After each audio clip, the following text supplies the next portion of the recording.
Souvent, quand on commence à s'intéresser à la spiritualité, on va chercher des signes à l'extérieur. C'est-à-dire que dès qu'on va voir des heures miroirs, des plumes, des synchronicités, des signes dans tous les sens, on va se dire que ah, c'est un signe, ça veut dire que Dieu, que l'univers veut que j'aille dans ce chemin-là, ça veut dire que je suis en train d'évoluer, etc. Et parfois, effectivement, il y a des signes extérieurs, mais la plupart du temps, j'ai remarqué que les signes ne sont pas extérieurs, mais ils sont intérieurs. C'est-à-dire que Dieu prépare souvent le terrain dans ton cœur avant de changer le décor autour de toi. C'est-à-dire que si la vie était un jeu, le game master du jeu de ta vie prépare ton personnage avant de débloquer un nouveau monde sur la map de ta vie. Donc souvent, la première chose qui change, c'est pas ta réalité, c'est toi. La transformation intérieure commence avant que la situation extérieure change. Et parfois, ça peut se passer de manière assez smooth quand tu le résistes pas. Ça peut se passer de manière assez fluide. Et parfois, quand tu résistes, quand tu ne fais pas confiance et quand tu es dans le contrôle, ça peut se passer de manière plus compliquée et c'est ce qui m'est arrivé. Et c'est pour ça qu'aujourd'hui, je vais faire preuve de vulnérabilité pour vous raconter un petit peu mon histoire de ce que j'ai traversé. Hello, aujourd'hui on se retrouve pour une vidéo un peu plus cocooning, un peu plus naturelle pour parler de ce sujet qui me tient à cœur. C'est pour ça que j'ai pas mon background d'habitude. J'avais envie de faire quelque chose de plus authentique, de plus naturel parce que je vais vous partager pour la première fois, je pense, sur les réseaux sociaux, une histoire que j'ai traversée pour appuyer ce que je vais raconter dans cette vidéo. Donc voilà, n'hésitez pas à prendre votre petit café, un petit snack pour avoir cette conversation avec moi aujourd'hui. Pour ceux qui ne me connaissent pas encore, moi c'est Océane, je suis mentor en énergétique, manifestation et surtout transformation intérieure. Sur cette chaîne, on parle de spiritualité, développement personnel et shadow work. Donc dans la vie, j'accompagne les femmes spirituelles, sensibles, introspectives, conscientes à dissoudre leur blocage intérieur pour se créer une vie profondément alignée tout en s'alignant à elles-mêmes.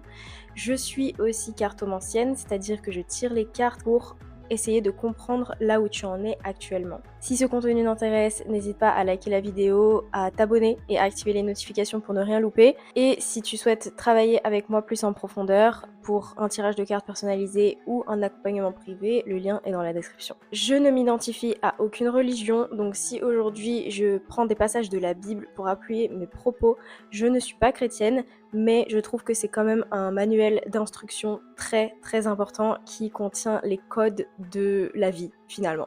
Donc c'est pour ça que je vais m'appuyer dessus. Et le premier verset de la Bible que je vais citer, c'est dans Romains 12, 2. Ne vous conformez pas au siècle présent, mais soyez transformés par le renouvellement de l'intelligence, afin que vous discerniez quelle est la volonté de Dieu, ce qui est bon, agréable et parfait. Ça montre bien que, avant tout, Dieu te prépare pour ton prochain niveau en renouvelant ton intelligence, c'est-à-dire en renouvelant ton état intérieur. Si je regarde sur le côté comme ça, c'est parce que j'ai mes petites notes pour ne rien oublier. Quand c'est smooth, que tu fais confiance, que c'est fluide, souvent tu vas te rendre compte que ce qui te convenait avant ne te nourrit plus. C'est-à-dire, tu remarques que certaines conversations te vident, que certains contenus ne t'intéressent plus, que certaines de tes habitudes te semblent fades, que certains rêves que tu avais avant perdent de leur saveur. Et du coup, tu peux croire que quelque chose ne va pas, alors qu'en réalité, c'est pas que tu perds quelque chose, c'est que tu es en train de grandir au-delà. Quand c'est smooth, quand tu ne résistes pas, c'est pas une crise d'identité, c'est souvent une expansion d'identité. C'est pas que tu es perdu, c'est que l'ancien GPS ne connaît pas encore la nouvelle destination. Et Dieu retire parfois ton attachement à certaines choses avant de t'ouvrir à quelque chose de plus grand. Mais aussi, les anciennes versions de toi deviennent inconfortables. Peut-être que tu étais dans une ancienne identité qui se disait que tu devais plaire à tout le monde, que tu devais tout contrôler, que tu devais tout faire toute seule, que tu devais être parfaite ou que tu devais rester exactement là où tu te sentais confortable. Et un jour, en fait, tu commences à sentir que quelque chose ne va pas, que tu peux plus faire semblant aussi facilement parce que tu viens de voir une vérité que tu ne peux plus ignorer. Et ça, c'est quand Dieu t'appelle plus haut, les anciens costumes commencent à serrer et se faire trop petits. Ce qui te protégeait hier peut devenir ce qui te limite aujourd'hui et la croissance commence souvent quand le confort cesse d'être confortable. Et enfin, Dieu met certaines choses en lumière, c'est-à-dire que quand Dieu te prépare pour une nouvelle saison, il arrive souvent que certaines choses remontent à la surface intérieurement, des peurs, des blessures, des croyances, des émotions enfouies, des mécanismes inconscients de survie. Et notre premier réflexe, c'est souvent de paniquer et de se dire oula, il y a quelque chose qui va pas, je comprends pas. Alors qu'en réalité, c'est pas forcément un signe que tu es en train de t'effondrer, mais c'est parfois un signe que quelque chose a besoin d'être vu et traversé avant de passer au niveau supérieur. Comme si c'était une leçon à apprendre. La lumière ne crée pas la poussière dans une chambre noire, elle la révèle. Dieu révèle ce qui attend d'être réaligné et libéré. Et comme j'ai dit, il y a 2 chemins possibles. Soit la transition, elle est douce, c'est-à-dire que tu accueilles ce qui remonte, tu restes connecté à Dieu, tu gardes la foi, tu avances pas à la foi et non aux yeux. Et la transformation, là, se fait naturellement. Mais parfois, on résiste, on veut contrôler, on refuse ce qui est en train d'être révélé, on en a peur, on s'accroche à une ancienne vision de nous-mêmes ou de notre vie. Et c'est souvent là que la transition devient une initiation. Et c'est là que je vais vous raconter mon histoire. C'est que, en fait, j'ai eu un deuxième énorme éveil spirituel en 2022, après la mort de mon père. Et j'ai vu certaines vérités exceptionnelles. Vraiment, ça m'a rouvert les yeux de manière beaucoup plus profonde, parce que j'avais déjà eu un premier réveil spirituel en 2019. Non, pas en 2019, quand j'avais 19 ans, donc en 2017. En 2017. Mais là, en gros, ma conscience s'est encore plus expansée et j'ai vu des choses que je voyais pas avant sur la réalité. Sauf qu'en fait, ma conscience a tellement été en expansion d'un coup, avec cet éveil spirituel, que les zones d'ombre en moi ont commencé à remonter. Donc comme je disais, des peurs, de la colère, des émotions enfouies, des choses à libérer tout simplement. Sauf que vu que j'étais dans le contrôle et que je résistais ça, j'avais l'impression que c'était une entité, une force extérieure qui essayait de me manipuler, qui m'amenait dans un endroit dangereux. Et en fait, j'essayais de comprendre, j'essayais de contrôler, j'essayais de faire disparaître ce que je ressentais. Je voulais sortir de l'expérience au plus vite. J'étais dans la fuite, en fait. Et plus je résistais et plus je m'enfonçais de manière extrêmement dérégulée. C'est-à-dire que j'aurais pu me laisser traverser en ayant la foi, en acceptant, en me disant que c'est quelque chose qui a besoin de remonter, d'être traversé, d'être purgé. Mais au lieu de l'accepter, j'ai paniqué et je me suis vraiment enfoncée dans les enfers émotionnels, mentaux. Vraiment, c'était la pire période de ma vie. J'ai commencé à avoir des problèmes de santé.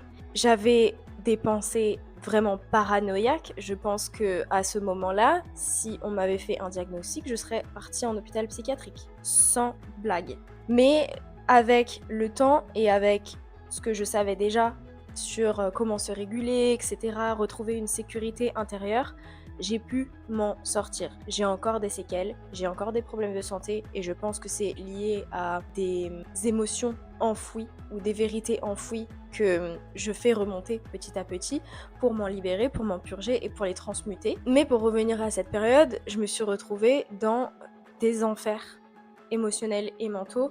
J'avais l'impression de descendre dans les enfers et que j'allais mourir, vraiment. C'était horrible, c'était la pire expérience intérieure de ma vie. Je me sentais vide, je me sentais perdue, je savais plus ce que j'allais faire de ma vie. Ce qui me passionnait avant ne me passionnait plus. Souvent, je ne savais même pas comment j'allais tenir jusqu'au lendemain.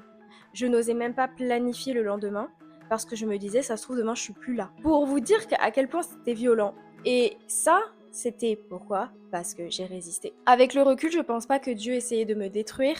Je pense qu'il mettait sous lumière ce qui avait besoin d'être traversé, que j'avais enfoui, que j'avais pas forcément conscience. Mais moi, au lieu de traverser, j'essayais de fuir. Et le tournant, le changement, ça a été quand j'ai commencé à accepter. Ça a pas été quand j'ai commencé à comprendre, à faire des liens, etc. Mais d'abord à accepter et à créer davantage de sécurité intérieure. Quand j'ai arrêté de me battre contre tout ce qui remontait, et que maintenant j'invite même à faire remonter les choses qui veulent remonter en fonction aussi des symptômes que j'ai actuellement et à prendre les leçons derrière cachées. Qu'est-ce que Dieu veut me dire à travers ces symptômes dans ma vie? Quelles sont les leçons d'amour, le changement d'identité qu'il veut que j'opère en moi pour me libérer de tout ça et passer au niveau supérieur. Et donc à partir du moment où j'ai arrêté de me battre contre ce qui était là, j'ai recommencé à avoir confiance en Dieu. Et j'ai recommencé à voir la lumière. Petit à petit, la foi est revenue, la paix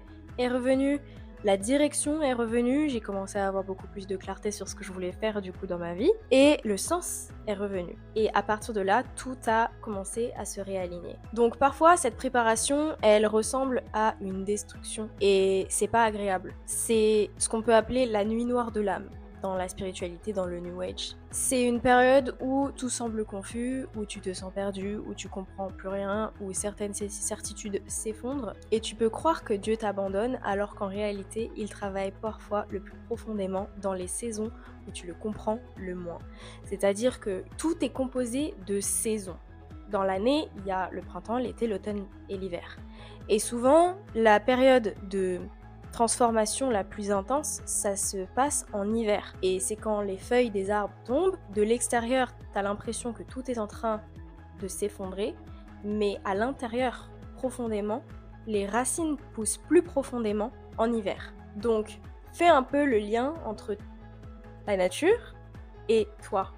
C'est que quand t'as l'impression que tout s'effondre, c'est juste que tu es en train de faire pousser tes racines encore plus profondément pour t'ancrer encore plus davantage. Donc le signe numéro 1 que Dieu te prépare pour plus, c'est pas forcément des plumes ou des choses extérieures, des synchronicités, des heures miroirs.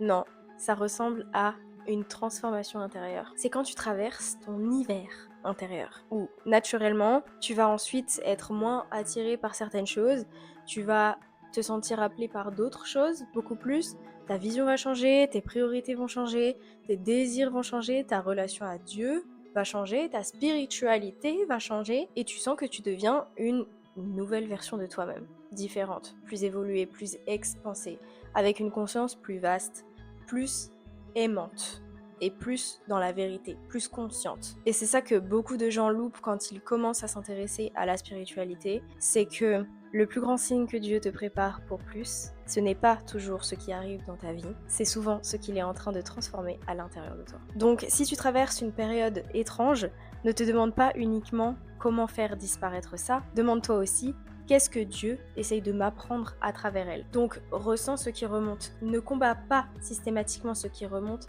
La peur, la tristesse, la colère, l'incertitude, la confusion, traverse-les avec Dieu. Parce que parfois ce qui ressemble à une destruction est en réalité une préparation. Et surtout, reste orienté vers le divin, même quand tu perds la foi, même quand tu comprends pas, même quand tu vois pas le résultat ou même quand tout semble flou. Donc, conclusion, peut-être que Dieu te prépare pour plus, mais ce plus ne commence pas quand les circonstances extérieures changent. Il commence quand ton cœur devient capable de le recevoir. Le signe numéro 1 que Dieu te prépare pour plus n'est pas qu'une porte s'ouvre devant toi, c'est qu'il est déjà en train de transformer la personne qui la franchira. Et je répète, Dieu prépare souvent le terrain dans ton cœur avant de changer le décor autour de toi.